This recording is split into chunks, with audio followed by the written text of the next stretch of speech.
Assalamualaikum teman-teman. Kali ini Kak Nurul akan menceritakan sebuah kisah Nabi, yaitu Nabi Musa alaihissalam dari buku yang diterbitkan oleh Pustaka Lebah. Yuk kita dengarkan bersama. Yukabat merupakan salah satu wanita dari Bani Israel. Ia sedang hamil tua saat tentara Mesir diperintahkan Firaun untuk membunuh bayi laki-laki Bani Israel. Yukabat dan Imron suaminya takut bayinya kelak dibunuh juga. Atas saran Imron, Yukabat bersembunyi. Dia melahirkan bayi laki-laki di sebuah gubuk. Allah Subhanahu wa Ta'ala memberinya ilham untuk menghanyutkan bayinya di Sungai Nil agar tidak ditemukan tentara Firaun. Yukabat meletakkan dan menyelimuti bayinya sebelum dihanyutkan ke aliran sungai. Yukabat meminta anak perempuannya untuk mengikuti kemana sang bayi hanyut. Setelah menjadi anak angkat Firaun dan Asia, Musa kecil enggan diberi air susu ibu oleh Asia. Dia selalu menangis jika akan disusui. Akhirnya, Asia membuat pengumuman. Siapa yang dapat menyusui Musa, maka ia akan diangkat menjadi pengasuhnya. Yukabat mendengar berita itu. Ia tahu bahwa bayi Firaun tersebut adalah anak yang dihanyutkannya ke sungai. Musa kecil tidak menolak ASI Yukabat. Allah Subhanahu wa Ta'ala telah mengatur sedemikian rupa sehingga Yukabat dapat mengasuh anak kandungnya sendiri di istana Firaun. Musa tumbuh dewasa sebagai putra Firaun. Ia hidup mewah, segala kebutuhannya tercukupi. Namun, lambat laun ia tahu siapa dirinya. Hubungan Musa dan Firaun tidak begitu akrab layaknya ayah dan anak. Firaun pun masih yakin Musa orang yang kelak akan menghancurkan kekuasaannya. Suatu hari, Musa membela seorang Bani Israel bernama Samiri yang sedang bertengkar dengan Fatun pengikut Firaun. Tanpa sengaja, Musa memukul Fatun hingga meninggal dunia. Ia terkejut dan segera memohon ampun kepada Allah SWT.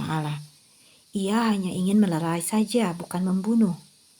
Berita kematian Fatun cepat tersebar. Firaun setuju Musa ditangkap dan dibunuh juga. Musa menjadi buronan yang diburu tentara Firaun. Musa melarikan diri untuk menghindari kejaran tentara Firaun tanpa bekal apapun juga. Musa tiba di negeri Madian. Dia letih dan haus. Musa pun mencari sumur terdekat. Di dekat sumur, dia melihat dua orang perempuan di antara pengembala laki-laki. Keduanya sedang menunggu giliran untuk memberi minum hewan ternaknya.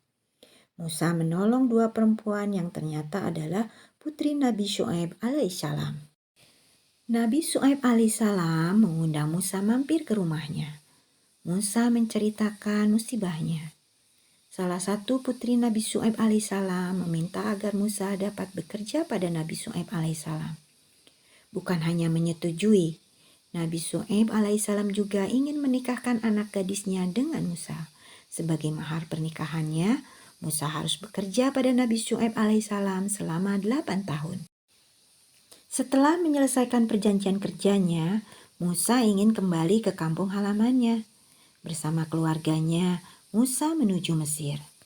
Di tengah perjalanan, tepatnya di Bukit Sinai, Musa melihat api. Ia bermaksud mengambil api tersebut untuk menghangatkan diri. Musa berangkat sendiri menuju puncak bukit meskipun keluarganya menyatakan tidak melihat api sama sekali. Di puncak Bukit Sinai, Musa mendapati suatu keanehan. Angin yang bertiup kencang berhenti. Suasana begitu hening. Tidak ada suara sama sekali. Udara malam yang dingin tidak terasa lagi. Namun, tubuhnya tetap menggigil. Pada saat itu, turunlah firman dari Allah Subhanahu wa Ta'ala. Hai Musa, sesungguhnya aku adalah Allah, Tuhan semesta alam. Itulah wahyu pertama yang diterima oleh Musa. Di puncak Bukit Sinai, Musa mendapati suatu keanehan. Angin yang bertiup kencang berhenti. Suasana begitu hening. Tidak ada suara sama sekali. Udara malam yang dingin tidak terasa lagi. Namun tubuhnya tetap menggigil. Pada saat itu, turunlah firman dari Allah Subhanahu wa Ta'ala. Hai Musa, sesungguhnya aku adalah Allah, Tuhan semesta alam. Itulah wahyu pertama yang diterima oleh Musa. Selanjutnya, Musa berdialog secara langsung dengan Allah Subhanahu wa Ta'ala yang memberinya 2 mukjizat. Tongkat yang bisa berubah menjadi ular besar dan tangannya dapat memancarkan cahaya yang sangat menyilaukan setelah dikepitkan pada ketiak. Pada malam itu, Allah Subhanahu wa Ta'ala mengangkatnya sebagai nabi dan meneguhkan keyakinannya bahwa Nabi Musa alaihissalam selalu berada dalam lindungannya. Setiba di Mesir, Nabi Musa alaihissalam bertemu Nabi Harun alaihissalam, saudara sepupunya. Dari Nabi Harun alaihissalam, Nabi Musa mendapat kabar bahwa Fir'aun semakin angkuh. Nabi Musa alaihissalam mengajak Nabi Harun alaihissalam untuk menyadarkan Fir'aun. Saat bertemu dengan Nabi Musa alaihissalam, Fir'aun sudah lupa dengan sosok Nabi Musa alaihissalam sebagai anak angkatnya. Nabi Musa alaihissalam menyeru Fir'aun agar menyembah Allah Subhanahu wa Ta'ala. Nabi Musa alaihissalam memperlihatkan mukjizatnya, tongkat yang dapat menjadi ular raksasa dan tangan yang bercahaya terang. Fir'aun menuduh Nabi Musa alaihissalam sebagai tukang sihir.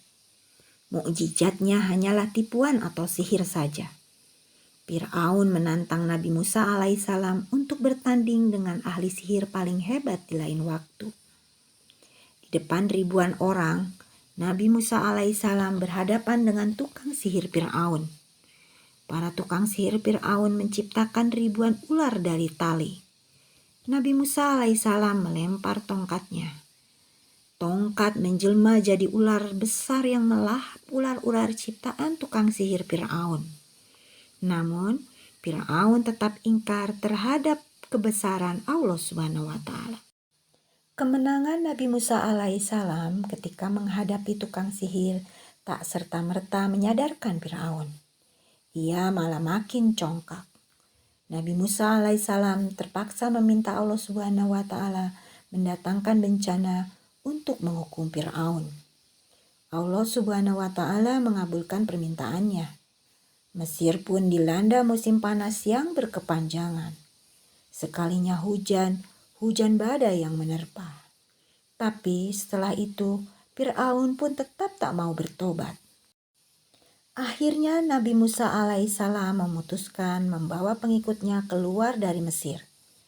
Para penasehat menghasut Fir'aun agar tidak membiarkan Nabi Musa alaihissalam meninggalkan Mesir begitu saja. Termakan hasutan, Fir'aun dan bala tentaranya pun mengejar Nabi Musa alaihissalam dan pengikutnya hingga ke Laut Merah. Di saat terdesak, Nabi Musa alaihissalam mendapat petunjuk dari Allah Subhanahu wa Ta'ala untuk menghentakkan tongkatnya ke permukaan laut. Tiba-tiba laut terbelah. Nabi Musa alaihissalam dan pengikutnya bisa berlari menyeberang. Fir'aun dan bala tentaranya melihat hal itu dari belakang. Mereka yang telah diselimuti kebencian turut menyeberang. Namun, Nabi Musa alaihissalam lebih dahulu sampai. Sementara Fir'aun masih berada di tengah laut. Nabi Musa alaihissalam diperintahkan Allah untuk menghentakkan tongkatnya sekali lagi. Mendadak laut menjadi tertutup kembali. Fir'aun dan bala tentaranya pun binasa, tenggelam di Laut Merah. Itulah kisah Nabi Musa alaihissalam. Sampai jumpa di kisah selanjutnya. Wassalamualaikum warahmatullahi wabarakatuh.